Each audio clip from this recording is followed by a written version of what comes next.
Well, hello, and welcome to Curlis Mania, where we talk all things pop rock and prog. Figured I'd jump on here tonight real quick because I was feeling kind of inspired. Sometimes you just got to do that, just these spontaneous videos where you're like, okay, I'm feeling it, so let's just go. My preparation is kind of minimal for this one, but I kind of, I've lived with these albums for so long that I was like, yeah, I could just probably just do this one on the fly.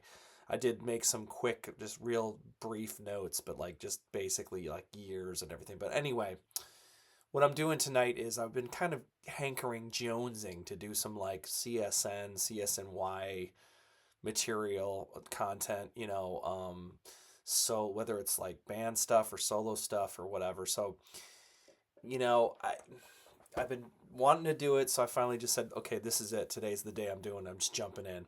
Because today I was listening to during I work from home, and when I do work from home, I do listen to vinyl. That's like one my thing is like I'll put on my vinyl and listen to it while I'm working. And today, I was also listening to on my commute when I was into the office. I've been re-listening. This is the second time re-listening to Graham Nash's biography, Wild Tales, which is excellent, by the way. So if you're a fan of Crosby, Stills and Nash or CSNY, whatever, any permutation, you want to get Wild Tales. You want to listen to it or read it, whichever. It's a very good book. It's very revealing. I think it's very it's kind of controversial actually. I mean, because it was so honest. I mean, I really think that he was very honest and just laid it all out there for everybody to see. And he talked a lot about David Crosby in that book. And I think that sort of this is I'm going off topic already, but I think that sort of that book kind of was one of the things that caused problems with the CSNY thing and why it kind of in CSN and why it fell apart. There were many reasons, but that was one of them because I think Crosby was a little bit irritated with that book because it talks so much about him. And it's like, wait a minute, this book's supposed to be about you. I mean, I know we're friends and everything. I know we're best friends and all, but like you're talking about my life and talking like war stories and like kind of like dirty laundry stuff almost in the and I know it affected Graham. I get that, but it was like I think David was like when he read the book, he's like, "Whoa! Like there's a lot of stuff about me in this. Like, what are you doing, man? This is supposed to be about you." So anyway, that was one thing in many that caused the final breakup of Crosby, Stills and Nash. There was other reasons too. I mean, I think that Crosby was he kept talking about turning on the smoke and the lights and playing the hits, a smoke machine, and playing the hits over and over again. He was getting really sick of that, and I think he was feeling like CSN wasn't that good anymore, and he was kind of hankering to play solo stuff and new original stuff that like CSN was not that into. So anyway, I'm getting way, as I tend to do, I get way off topics. Let's pull it back. Let's reel it in. Let's reel it back, Tom. But I do think it's important because Wild Tales is kind of what got me going on this, doing this video. So that is a great book. So check it out. But what I did was today I listened to Stephen Stills' first solo record today, and this I've lived with this album a long, long time, and I just every time I put this on, I really love this record. I think it's really, really good. And I do what I'm gonna do is I'm gonna do Stephen Stills in the '70s. Basically, I'm gonna do his solo career in the '70s. I'm gonna touch on CSN a little bit here and there, maybe some Buffalo Springfield, but I'm gonna do separate content on that stuff, so I don't want to delve too far into those bands or anything. I'm talk about them here and there because they're gonna be relevant to the conversation, but I'm gonna do like a Buffalo Springfield content at some point separately, and I'm gonna do CSN and CSNY and all that stuff separately. It's just that there's so much to talk about when it comes to this to Stephen Stills and David Crosby, all of them, Graham Nash, Neil Young, you name it. It's just like there's endless content. So I want to do a lot of that later. There's gonna be more to come.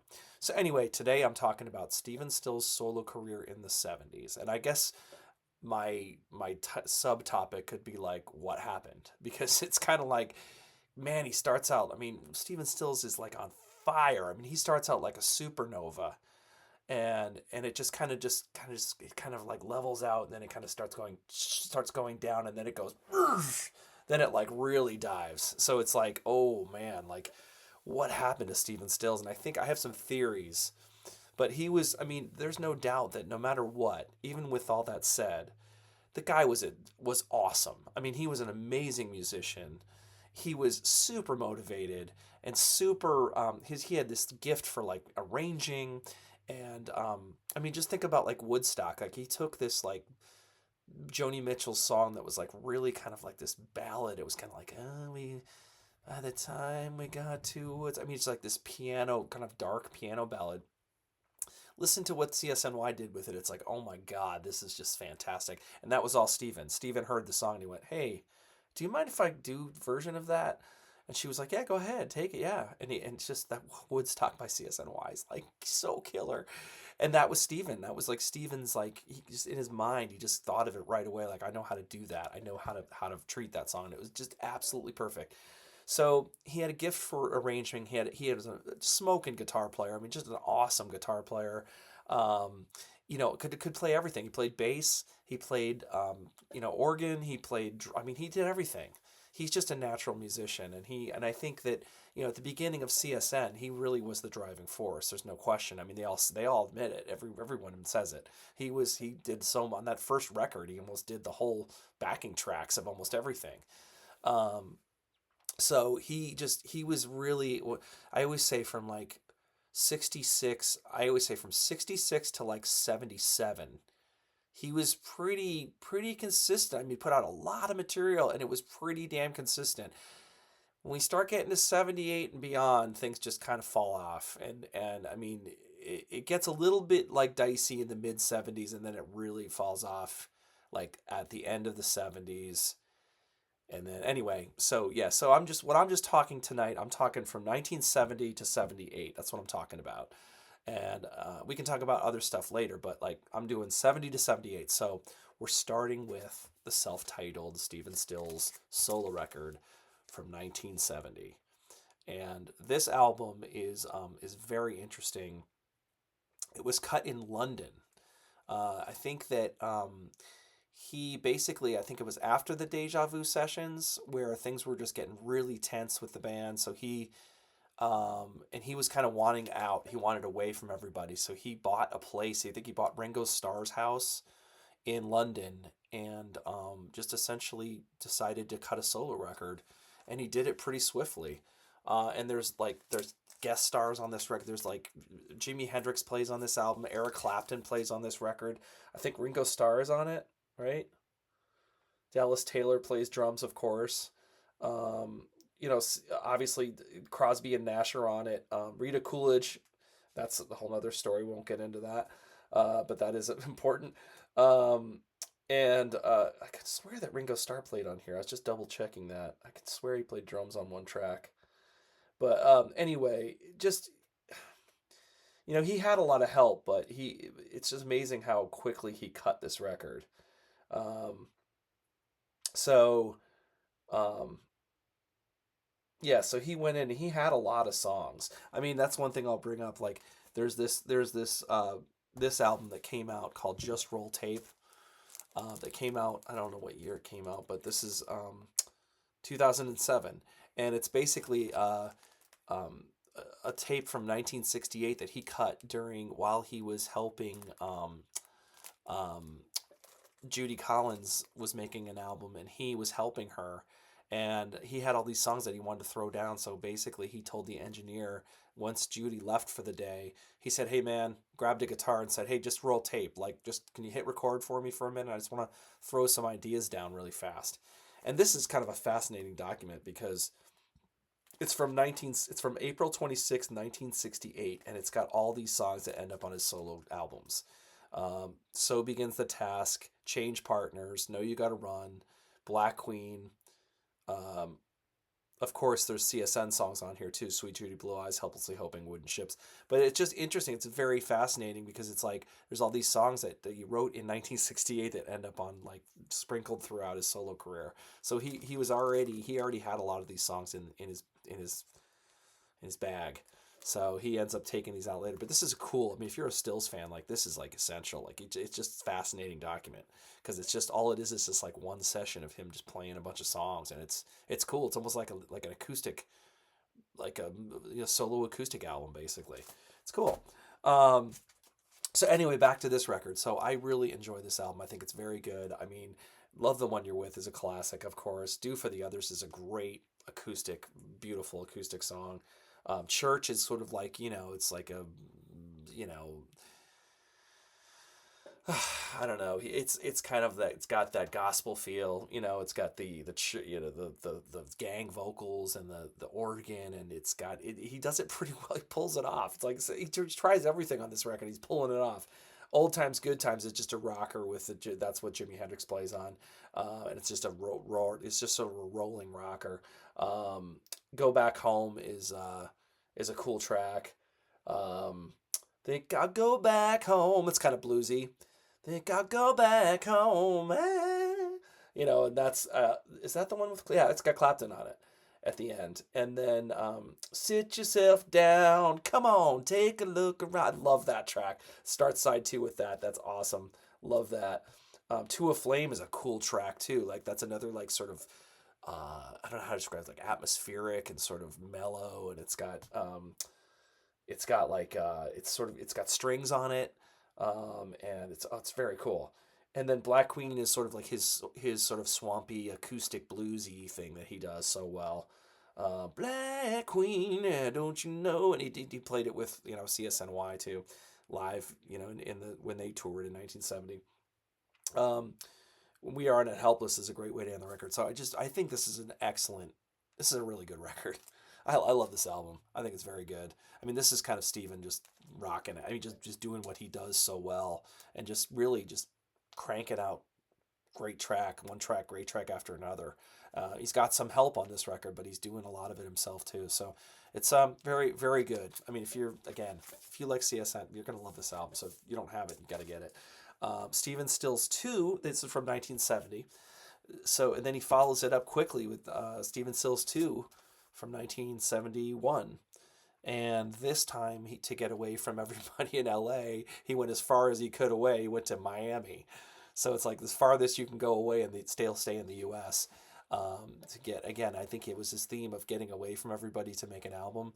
Of course, he would invite them later to do overdubs and stuff, but like just to cut the basic album, he went to Miami, and he was at Criteria, which he spends a lot of time at over the years.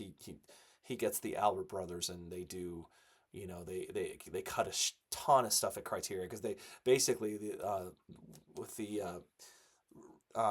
Albert Brothers, they basically kind of accommodate him a lot because he would do these crazy sessions where he would like come in at 3 in the morning and like go for like 2 days, and like not stop. And they said that they would like just go until they dropped, and then they'd like have to like go back. They would have to like take turns because Steven would still be going, and he'd want to keep going. And then they would just like say they would like fall asleep at the desk because they couldn't do it anymore. But he was just, I mean, I think he was aided by a lot of substances. Let's just say. I think he was a big fan of the white powder, and he would just be like wired and just go go go go and not sleep. Um, but you can't really argue that much with the results. I mean, this album is another strong entry in his solo career. Um, and I mean, Change Partners, love Change Partners. No, nothing. I got nothing to do but today. Yeah, I mean that's a cool groove. Oh my god. Fishes and Scorpions is a cool acoustic track. Sugar Babe is like that's great. Sugar Babe's great. I love Sugar Babe. I've always liked that song. People need love. People need trust. People need one another, and that means us, my sugar baby. I just love that track. Know You Gotta Run is another great one. Know You Got to Run. That's another great one. Open Secret's great. And he also used the Memphis horns on this album. He was kind of inspired by like the whole Chicago Blood, Sweat, and Tears thing. And he wanted to try it himself, and he does it pretty. Again, another like putting my hand in and having a pretty good go at it, and it sounds pretty great to me. I mean, nothing wrong with the horns tracks really. And Open Secret, I believe, has horns on it. Um, Relaxing Town is a good way to start the second side. Singing Call's great. Like Ecology Song's okay. Word Game's really cool. That's sort of like again his sort of acoustic blues thing that he kind of does, and it's really cool. Marianne's kind of an upbeat pop song almost. It almost sounds like something that Buffalo Springfield would have done. I could totally hear the Springfield doing that track. Um, and then um, And then Bluebird Revisited, of course. Like that's another great way to end the album. That has a bunch of horns on it as well, and I love the horns on Bluebird Revisited. I think that song had been around for quite a while. He finally cut it on this album, but I think he had it sitting around for a while. But this was actually originally going to be a double. I think he wanted it to be a double album, and Ahmet Ertegun at Atlantic was like, nah, it's a little early for a double album. Why don't we just make it a single? Just pick the best what you got, and let's make it a single album. So you just put out an album a year ago, so let's just and he was telling you he was on a man on a mission in the early 70's. He was just, I mean, not only was he doing CSN CSNY, he was doing solo records on a regular basis too, and touring. So he's just non friggin' stop at this point in his career. He's going crazy. Okay, so then on to Manassas from 1972. Here we finally he gets his wish with a double album. He goes for the double album on this one, and I think there were a lot of tracks that were sort of written and done and for this that ended up on this. So I think he had a lot of tracks. That's why he was like wanting a double album on this, because he had a bunch that were like left over from from the sessions on this that he ended up pursuing with Manassas. So long story short, he ends up, he hooks up with Chris Hillman from the Byrds, basically, and they kind of decide to make this, big band. It was obviously mostly Stills that wanted to do it, but he kind of recruited Chris Hillman, and Chris Hillman kind of helped him to get the rest of the band essentially. And Dallas Taylor, of course, he had played with Dallas throughout CSN and CSNY. And they had cut a lot of stuff together, so he became the drummer. And then, they wanted to do all these different types of music, so they got all these different musicians that could do that. Like they wanted the Latin percussion, so they got Joe Lala. They wanted like steel guitar, so they got Al Perkins. Fuzzy Samuels had played bass with him, of course. So yeah, it's a big band, and he really went for it on this album. He went for it full on. He was like basically just throwing everything that he could at the kitchen sink and seeing what stuck, and it mostly sticks. To be honest with you, this is another strong effort. I consider this Stephen Stills. They basically called it Stephen. You can see Stephen Stills is up on the Stephen Stills Manassas. So it's like it was basically marketed as a Stephen Stills project. So I'm including this in his solo career. But yeah, this is there's 4 sides, and every side has a theme and has a sort of a style of music that he pursues. And each side has like its own title of sorts. But really, it's just essentially, I think he was trying to make it, since it was a double, he was trying to, but really it's just it's just a lot of songs. And honestly, the songs are very good. There's a lot of highlights here. I love It Doesn't Matter, Johnny's Garden. I love Gangster is really good. Song of Love is great. Rock and Roll Crazies I like a lot. Cuban Bluegrass is a cool, Latin workout. Jet Set is very cool. Jet Set reminds me of Rocky Mountain Way. Both of Us Bound to Lose is like sort of sounds like a Hillman song. He sings it. He sings a lot in that. I would say that the only stuff that they delve into bluegrass pretty heavy on this, which is kind of cool, but I'm not that psyched about it. It's just not my type of thing as much. I don't mind country rock, but this is like full on bluegrass, and it's like, whoa, okay, it's kind of cool. Like some of the stuff I like, but it's not. I don't like all of it. And it gets kind of like it almost goes for a whole side, and you're like, okay, that's enough of that. Like I don't mind 1 or 2 songs, but it goes on for a bit. So that's the only thing. That's the only slight. It's a very slight criticism. I think generally this is a strong album. I really like a lot of it quite a bit. So I think this is a strong album, and it's worth picking up, and it's another strong entry in his solo career for me. So he was still on fire in 1972 with this album. So he's still going strong. It's like, damn, that's like 3 albums in a row that are winners. But this is where things start to get a little dicey though. Things go a little bit like, with the second Manassas album, which comes out right after that in 1973. It's called Down the Road. And this album is definitely not as strong as the first record. I think that, They just put out a double. I mean, they just put out a double album and toured, and then they right away in 1973 they come out with another one. And I think that by this point, honestly, I talk about this a lot. I think sometimes artists get tired and they just keep going, and it's like sometimes you just need to take a break. And I think by this point, maybe it was time for him to take a break, but he didn't want to, right? So he wanted to keep going because he was hot. So he's like, let's keep going, let's keep doing this. I got this great band. I want to do another album. So he jumped in. I think he jumped into this maybe a little bit too fast. Like maybe just give it a little more time. Like write a couple more songs or whatever. That being said, this is not a terrible. I mean, I don't think this is like a terrible album or anything. I don't think it's that bad. It's just not. It's not up to the. It's not up to the greatness of this. This has some really really great stuff on it. This I wouldn't say this got really great stuff on it. This has got some good songs on it, but it's not great. And it definitely sounds like Steven doesn't have as much material as he did for the first record.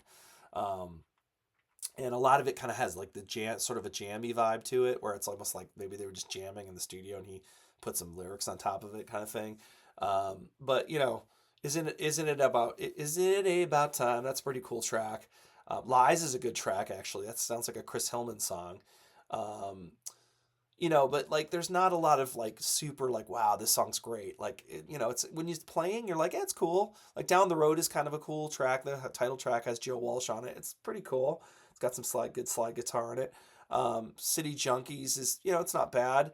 So anyway, and there's some cool Latin stuff on here again. There's uh, Pensamiento. I think that's how you say it.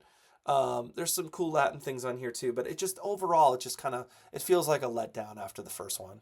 It's not, and I think most people felt that way when this album came out. It's like this is kind of it's all right, it's okay, and it didn't do that well, honestly. So I think that it's interesting that after this album, um, CSNY got back together because this album didn't sell very well. It didn't do very well.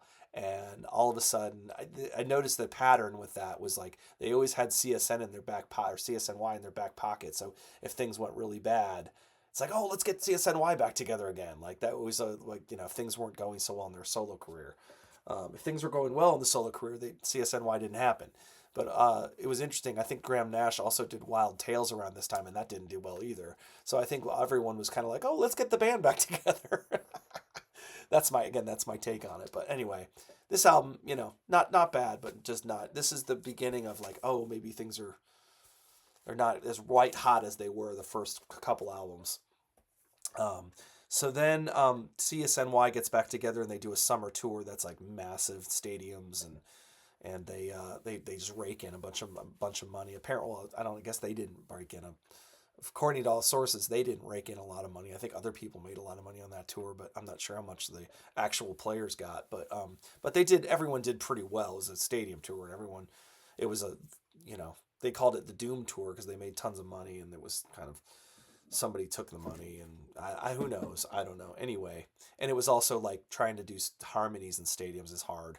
So anyway, but it was a successful. Let's call it a successful tour. It was a successful CSNY reunion and tour. They didn't make an album, but they did a tour together. So anyway, capitalizing on the sort of high profile tour that he was just on, he ends up signing to Columbia, which is kind of weird because Ahmet Ertegun had always been like his like mentor and like supported him for so long. Ever since the Buffalo Springfield, he had been Ahmet Ertegun was always like his biggest fan and would help him out, would give him money when he needed it, or he would give him advice like you should go to Miami or you should go to London or you should he was a huge supporter. So for him to move to Columbia was kind of weird. It was almost like as soon as he had an album that didn't sell a lot, he decided Atlantic wasn't supporting him enough or something. And so he decided to go to Columbia, which I think was sort of the beginning of it was interesting how that like once he went to Columbia, things started to go a little bit sideways. But however, that being said, Stills from 1975. This is his first Columbia debut. And actually there's some really good stuff on here. I think this album, it didn't do like amazing business, but it did fairly well. And it had a lot of songs throughout the 70s that he had written. It wasn't like just all brand new stuff. It was like there's some songs, excuse me. There were some songs like As I Come of Age had been around for a while, and that's a CSN track. There's CSN sings on that. Um, and he does New Mama by Neil Young, which is actually, that's a cool version of New Mama. I mean, I love New Mama by Neil as well, but this version's actually pretty cool. He does a cool like arrangement again. His arrangement skills come to the fore again. Um, I like My Favorite Changes. That's another thing. I think that was an old one. Turn Back the Pages is a great track. First Things First is a cool track. So in Cold Cold World, always like that one. He did Myth of Sisyphus on the CSNY tour. Um, so yeah, I mean, there's some moments on this album. I wouldn't say it's like it's not up to the caliber of the early stuff, but it's like it's still there's moments here and there where you're like, whoa, like you forget that this album actually has some really strong moments. And I still like it. I still listen to it quite a bit. Actually, I pull it out and listen to it. So don't sleep on this album. I would say this is actually fairly stronger than you remember. Let's put it that way. Because I enjoy a lot of the tracks on here. So yeah, not a bad record actually. But I mean, it definitely feels like I don't know how to describe it. This feels sort of like the last gasp before things really do start to get like a little less impressive for him. So anyway, there we go. Stills from 1975, and then Atlantic probably pissed off that he left the label. They immediately pull out. They released Steven Stills live. Sure, probably he probably didn't even have any input on this. They just decided to do it because they were like, okay, you still owe us albums and you left the label, so we're putting out a live album. I think this was from the 1974 tour. And there's like there's electric side and there's an acoustic side. So it's kind of weird how you like flip it. You have to flip it to get to the yeah. So anyway, he does an acoustic set and they record. And this isn't bad. I mean, this is pretty good for a live album. This isn't bad. I don't listen to it that often, but I remember I think the Wooden Ships version is pretty strong on here actually. And 4 Days Gone. Jet Set, he does a Jet Set, which goes into Rocky Mountain Way, which I mentioned earlier. And yeah, so I mean, and the acoustic side, it's not a bad record. It's pretty good, pretty good live album. So that was from 1975, and then his second album for Columbia, as a solo artist. Yeah, Illegal Stills. This is where things start to go a little bit south. Like this album is just not that strong. I mean, this is, he's been making records nonstop. I always keep bringing this up because he's been making albums since 1966. Like, so he's now 10 years in and he's still going strong, putting out an album every year. And I think I think the gas tank was starting to run a little dry. And I think that he was doing a lot of drugs and doing a lot of drinking too, and I think it was starting to catch up to him a little bit because this album just doesn't feel that inspired. It's got it's got its moments. It's um but I think that like Donnie Dacus was the guy he was writing with a lot. He's like writing like half the material on this album too. Like he had a huge input on this album. Like Steven was like, "Hey Donnie, what else you got? Hey Donnie, you got any songs?" Like, because I think he was needing help at this point. Like, I need help to make an album because I don't have the material. I'm running dry. He does a version of The Loner that's pretty cool. Again, he does another Neil Young song. Again, it was recorded by Ron and Howie Albert at Criteria, and yeah, I mean, so, but this album definitely feels like, oof, this is a step down for sure from even Stills from 75. This is a step down. Uh, so anyway, yeah, not that excited about this album. I don't play this one very very much. So, um, and then we move on to Long May You Run, which is also 1976. So here's another album in 1976 with Neil Young, Still's Young Band. So this is the second album of the year. And of course, he's just sharing. He's 50% on this record. He's not doing the full album. But his again, Stevens songs on this are just again kind of not that exciting. Like it's like I don't know I mean, Long May this whole album really. I don't listen to this very often. Like it's just not. Talk about an album that like man, the high expectations were high. It's like, oh my God, Stills and Young are making an album. And I'm sure when that news came out, it was like, oh my God, this is so cool. And this almost became a CSNY album because long story, they brought down They asked Graham and David to come down and add their vocals to these songs, and they did, and then they ended up getting wiped because they were like they had to go on tour, so like they had a deadline, and David and Graham were like, hey, well, we got to finish our album, our Whistling Down the Wire album. I got to finish that one. Let us just finish that album. We'll come back and we'll finish this baby up. And Steven, I guess, was like, well, what, you're leaving? What do you mean you're leaving? Like, what? Like, no, you can't leave. No, like, we got to finish this album. So they started fighting and arguing about it. And those guys were like, hey man, I'm sorry. We're happy to finish it with you, but we gotta go finish what we started over there, and then we'll come back and finish it. And they were like, no, that's not going to work. So they ended up wiping their vocals from this album, which is brutal. Um, and they went because they had to tour. They had like a tour deadline. So, so anyway, long story short is this album is like, I mean, the expectation level is just too high for like Still's Young. You're thinking it's going to be awesome, and it's not awesome. It's not. It's like, it's kind of like a blah record. Like, I mean, except for the title track, "Long May You Run" is excellent. That makes it almost worth it just alone, just for that song, because that's a classic. That's a Neil Young classic. Um, but everything else, I mean, even like Midnight on the Bay, Make Love to You, nah. Black Coral's okay. Let It Shine's pretty good. Fountain Blue, Guardian Angel's okay. I mean, it's again, everything's sort of okay. It's just not. It doesn't seem that inspired. It was recorded with Stephen Still's backing band, and Neil Young was just kind of just jumped in when he could and did his thing and taught the band quickly his songs and then was done. Like, I don't know. I just don't think that this album was that inspired, and the tour behind it was sort of doomed. And we all know the story. Neil left halfway through the tour. It was just this whole project was sort of doomed from the start. It just didn't really ever. I don't know. Album wasn't that great. Tour ended up like getting aborted. I mean, it wasn't a great, successful project. So this is another one that's kind of right. So you're like, oh no, that's two in a row. That's sort of especially from Steven.